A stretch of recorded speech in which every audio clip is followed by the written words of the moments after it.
The Nonprofit Social Media Summit is back and better than ever. This year, the summit is all virtual and coming directly to your screens on November 2nd and 3rd. Speakers include Amy Sample Ward, Afua Bruce, Lisa Mae Brunson, and of course, yours truly, and many more. We're covering everything from TikTok to time management, Facebook ads to influencer marketing. Get your free ticket at nonprofitsocialmediasummit.com, and I'll see you there. Hello, and welcome to Nonprofit Nation. I'm your host, Julia Campbell, and I'm going to sit down with nonprofit industry experts, fundraisers, marketers, and everyone in between to get real and discuss what it takes to build that movement that you've been dreaming of. I created the Nonprofit Nation podcast to share practical wisdom and strategies to help you confidently find your voice, definitively grow your audience, and effectively build your movement. If you're a nonprofit newbie or an experienced professional who's looking to get more visibility, reach more people, and create even more impact, then you're in the right place. Let's get started.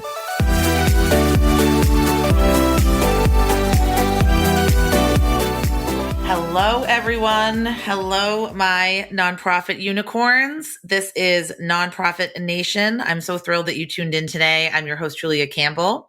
We're going to be talking about internal communications as a way to unlock your nonprofit's potential, because it's becoming increasingly apparent to employers that internal communications are essential and that organizations and their missions can be profoundly impacted by effective communication practices and engaged employees.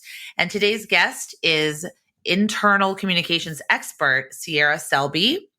Cierra believes effective internal comms, perspectives, and practices are essential to organizational success.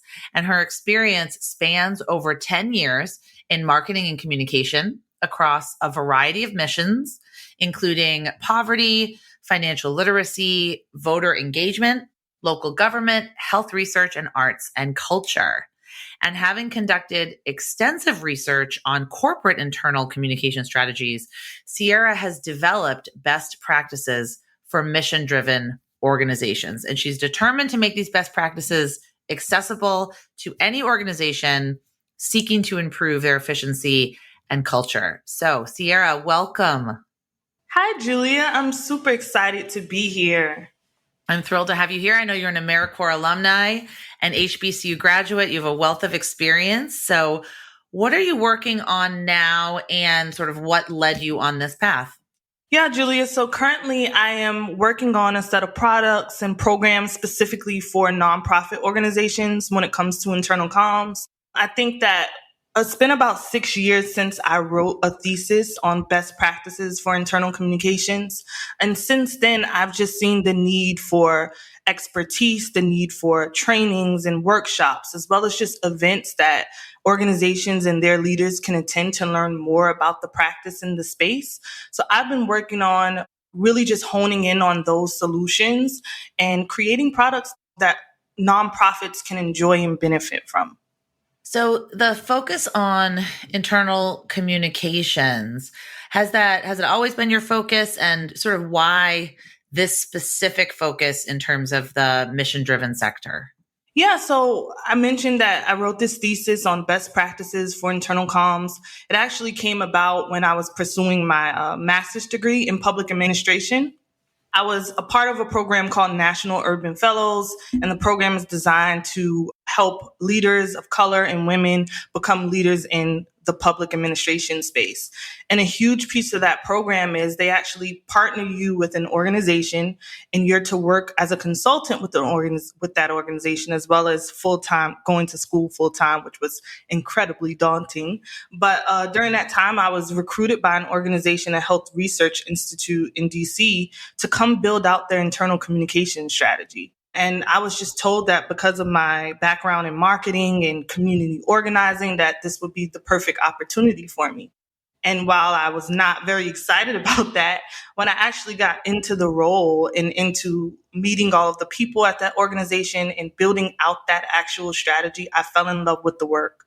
And it's always been my mission to bring this work and this expertise to nonprofits because I was able to see in that role the extreme benefit that information, having a sound internal communications plan, having a advocate there for other employees in the organization just to come talk to about some of the challenges they were experiencing when it came to communications or culture.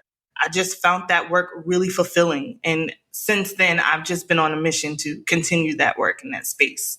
I really love that. And I think working in AmeriCorps and traveling, I know for a fact probably that has contributed to the interest in learning about communications, not just internally, because I know when I served in the Peace Corps, when I lived in Africa, when I lived in Senegal, communication styles and culture were so different than what I had grown up with, but it was still so important to really understand those nuances. And something that really, really stuck with me that I thought was really interesting looking at your LinkedIn profile, you wrote that you grew up speaking American Sign Language and it taught you how to communicate. Can you tell us that story and maybe what you've learned? Sure. So I grew up with both of my parents, my younger brother, as well as one grandparent in my household. And my grandma was deaf and hearing impaired and lacked the ability to speak. I spent a lot of time with my grandma because, my parents worked full time and I learned in American Sign Language at a very early age. And it was because of that I was able to really pinpoint like communicating effectively and actually like what that meant for relationships, right? My grandma was just such an inspirational person. She was, even though she couldn't speak, she was very boisterous, right? She had a lot to say, even though she couldn't speak. So I really, over time, I realized, when to communicate what and at what time, and as well as when to communicate what was important. I didn't have a lot of time to say the things that I wanted to say to my grandmother, or a lot of the capacity to do so. So I had to communicate the thing that I wanted to communicate the most. And that really taught me a whole lot about effective communications. And that taught me a whole lot about, culture. When you think about the culture of a group of people, language is a huge piece of that. So bringing that perspective, to organizations or just that perspective to a leader is really powerful in itself when you think about it. Absolutely. So this leads me to the next question. What are some ways that internal communication contributes to workplace culture? Yeah, it goes back into that, thinking about internal comms as a strategic imperative rather than just the afterthought. Typically, organizations think about internal comms after a communications crisis. Or let's think about, what just happened with the pandemic, having to communicate with people without being in an actual building or space. I think internal comms became significantly more important over the last couple of years. So for me, the value that internal communications brings to organizations, it surpasses technology, it surpasses, strategy, and it really just places emphasis on people and how communications really just helps people in their roles, along with how information kind of travels to people within their roles, whether they are the fellow at an organization or whether they're the executive director or just an administrative assistant, right? Everyone needs information in order to do their jobs. And internal communications is what allows that information to get to who it needs to get to at the right time. So for me personally, I've been in a place where I've been at the strategic, in a position where I'm implementing and creating internal communication strategy.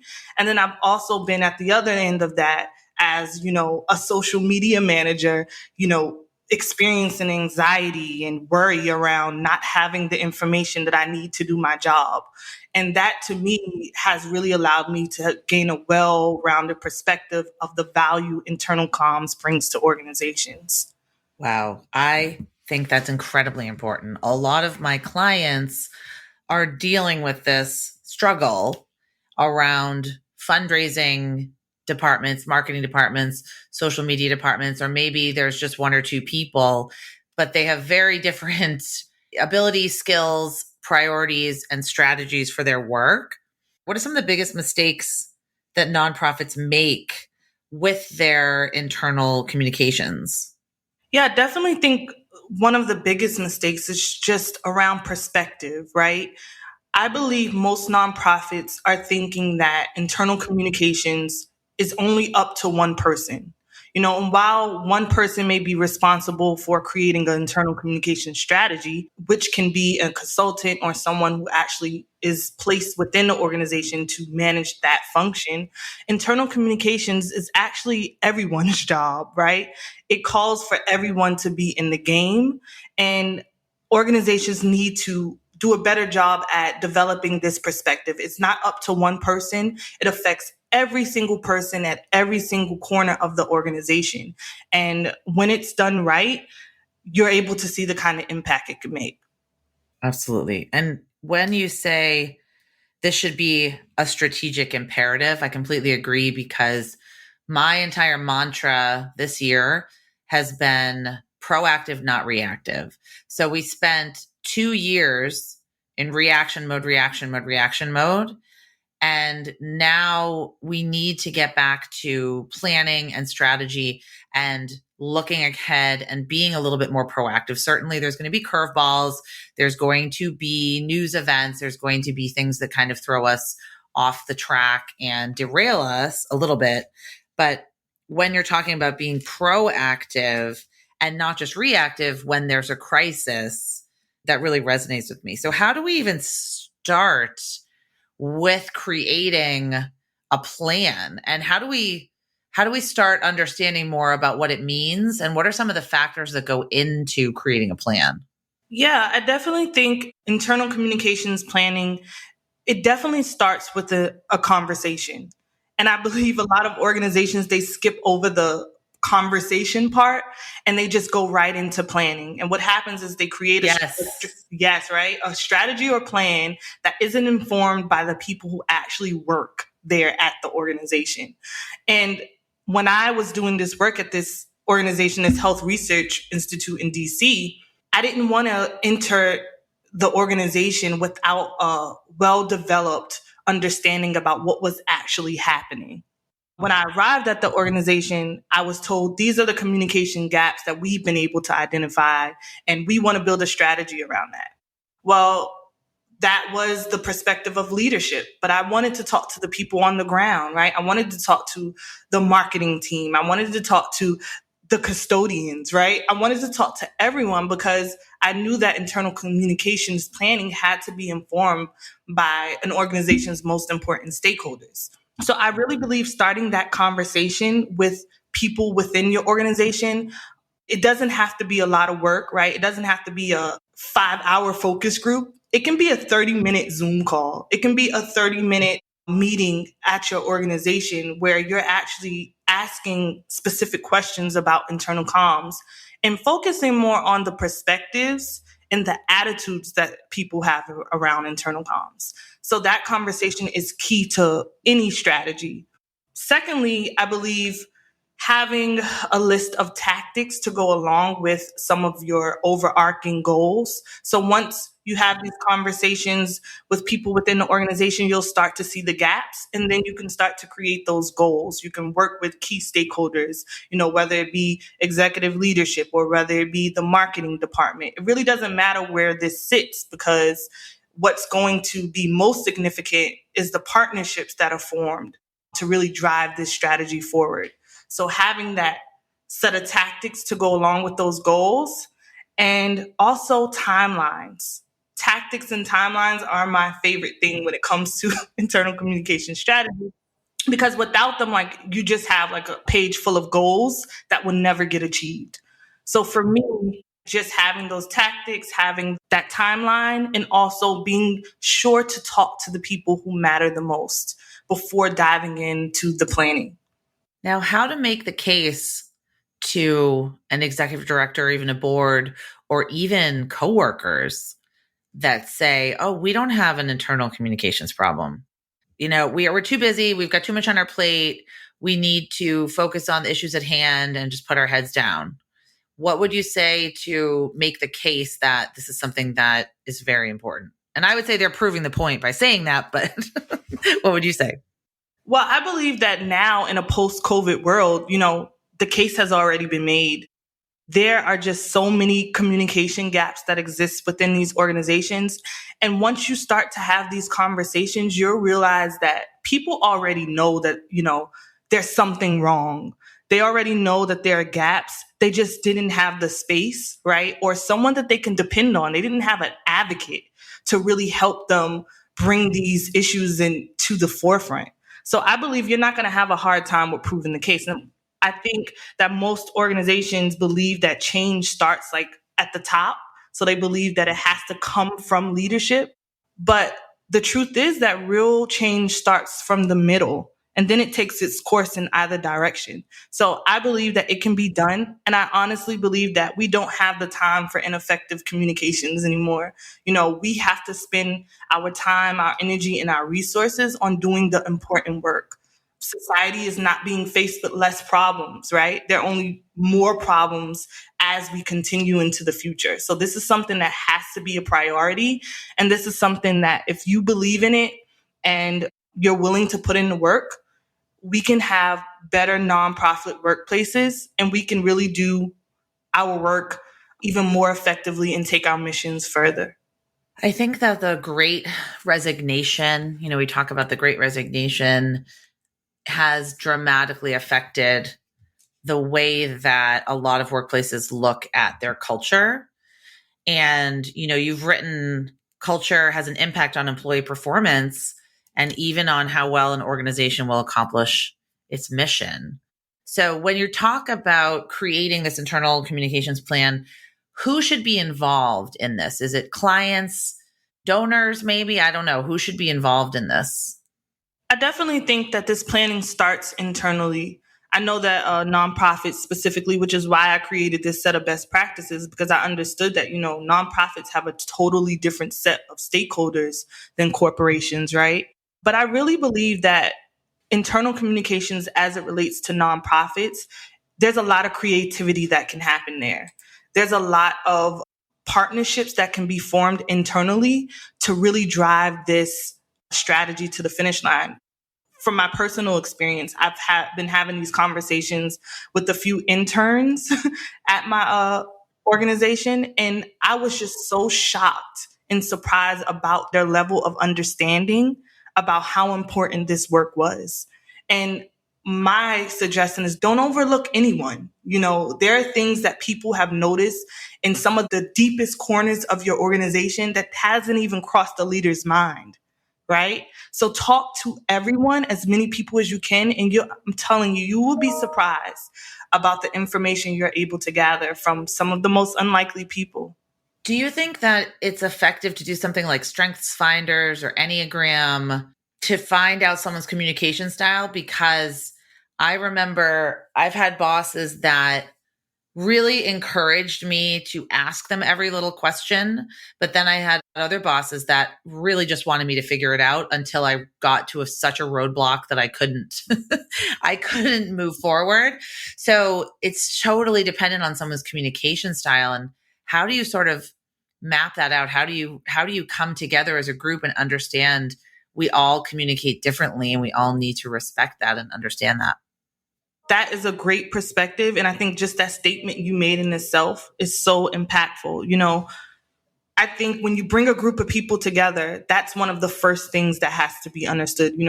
The organization that I work for is a museum.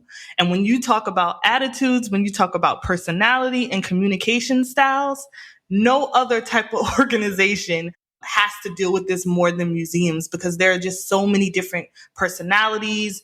There are typically educators there, so everyone's the teacher, so I think that communication styles is one of the most significant things that you can bring to an organization or even like a work group, right? I'm a huge fan of Myers-Briggs. I know people are like, that's a bit outdated, but for me, I've started conversations with just telling people I'm an NFTJ. Tell people what that means if they don't know. I'm an Enneagram 8 and everyone knows that, but Right. So I'm not familiar with Enneagram, but Myers-Briggs has a set of personality styles, and I believe it's 5. I can't recall exactly what mine stands for, but I do know that it's more of a philosopher, right? The person who likes to think into topics. These people are often better communicators. They're more prone to be teachers, so it really tells you and correlates not only your communication style, but your personality, as well as like where you may sit among a group of people, right? So to me, Myers-Briggs has been the most effective when talking about internal communications because it's something that everyone kind of knows already. And that's one of my favorites. Does this dovetail with work that organizations are now doing, hopefully they've been doing, around diversity, equity, and inclusion? Could this sort of fit in with that kind of work? Yes, it definitely does. I believe diversity, equity, and inclusion is a huge part of an organization's culture. And one way to get ahead of that is to dig into the communication styles that exist within that organization. One way to get ahead of that is to understand that different people are communicated to in a different way at some organizations. And that's the reality of it. I think communications plays an important role in that topic. So it's a great place to start in terms of that work.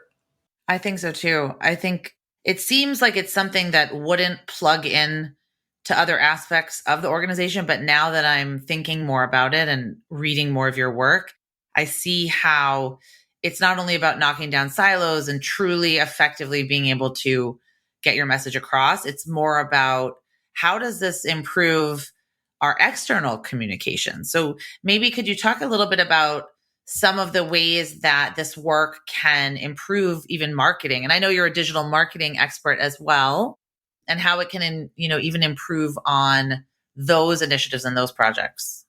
Right. I mean, when you think about deliverables and how specific groups and specific teams are responsible for, pushing specific projects to the forefront, you have to understand that there's something that has to happen internally in order for that to be effective. Particularly in my role, I'm tasked with social media. In order for me to get the right information to push out externally, I have to have several conversations with over 50 different stakeholders just to get the correct information so that when we are presented, we present our brand externally, it's the right information. It's all concise, it's one voice and not, the voice of the thousands of people that work at this organization. So internal communications, though it starts on the inside and it's internal work, it contributes to the way that your organization is displayed externally as well. Even when you think about HR, right? One of the first things a candidate when going through, trying to apply to a job sees is an organization's, the job description. The way in which an organization is communicating their needs, that has a whole lot to do with what's happening internally. So that's the first touch point that you have within any external candidate is that job description. How well is that written? Does it communicate the needs? Does it communicate what you're actually looking to bring into the organization? What does that tell you about an organization's culture? So all of that has to do with communications. And it's important to adopt that perspective of this affects everything. Internal communications is pivotal for organizational efficiency in itself. Exactly. I think that too. I believe that being able to communicate ideas and talk with each other efficiently and effectively starts internally, because I've said this to clients when I start working with them. If they have a separate fundraising and marketing department, I will say, how well do you work together? Because if you are at complete cross purposes or you don't work together, then this engagement is not going to be helpful to you. Yeah, you've got to get your house in order before you can really work on getting other people involved. So I believe in totally getting your internal house in order. And I think that's really great. So let's talk about something that you offer, commsandculture.com. You can get the 1-page internal communications plan totally for free. Can you give us like a little sneak peek into what's in that plan? Yeah, so it's actually just a one page. It has a few sections with different questions in each box. And what that is, it's designed to just ignite that conversation, about internal communications and helping to pull out those perspectives and those attitudes from individuals within the organization so that you can then look at these different perspectives and attitudes and really start to think about, where those gaps are and how can we move forward. So that one pager really helped me to start these conversations when I work with organizations. It's totally free for you guys. And I suggest giving that worksheet to 3 people in the organization that you work in that you trust. Start there, start that conversation and that dialogue, and I guarantee that it will spark some curiosity around what internal communications can do for your organization or even just your team. It's a great resource. So I encourage you to go download it. And as well, when you download the one page communication plan, you're also signing up for the newsletter. So you'll get updates about what I'm working on and the different products and programs that I'll be rolling out over the year. What are some of your favorite tools? So do you recommend Slack? I guess it depends on the organization, but what are some of your favorite tools for internal communications?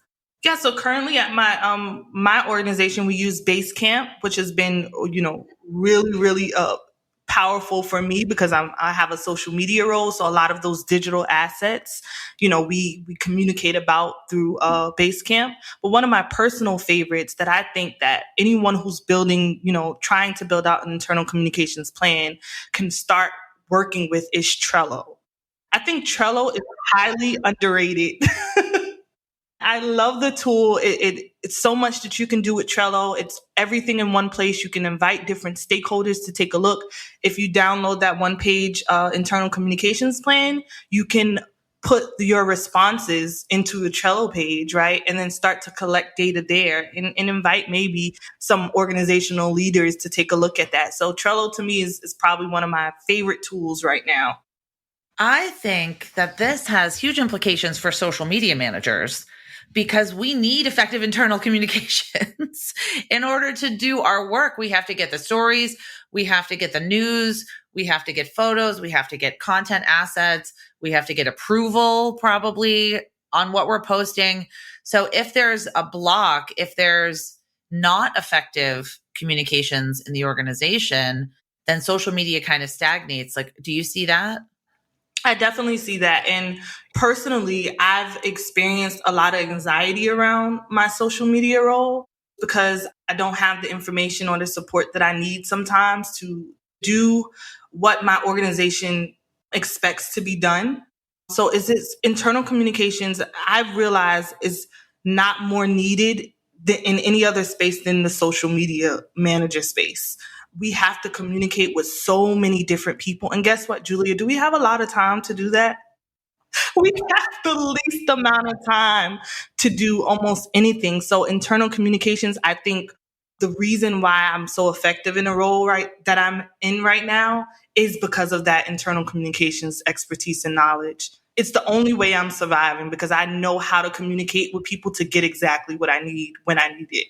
That's amazing. That's a topic for a completely different episode because that is a huge pain point. But for right now, how can people work with you? How can they find you and get in touch? Yeah, so I'm on LinkedIn. LinkedIn is one of my favorite platforms right now. I know I work across all of the social media platforms and LinkedIn will always be my favorite. So you can reach out to me via LinkedIn and Cierra Selby. And also I can be contacted at info@commsandculture.com. That is my personal email. So if you want to have a conversation around internal communications or, the value that can bring to your organization, you can reach out either way. I look forward to it. Perfect. Well, thank you so much for being here and look forward to having you on again. Thanks, Cierra. Thanks, Julia.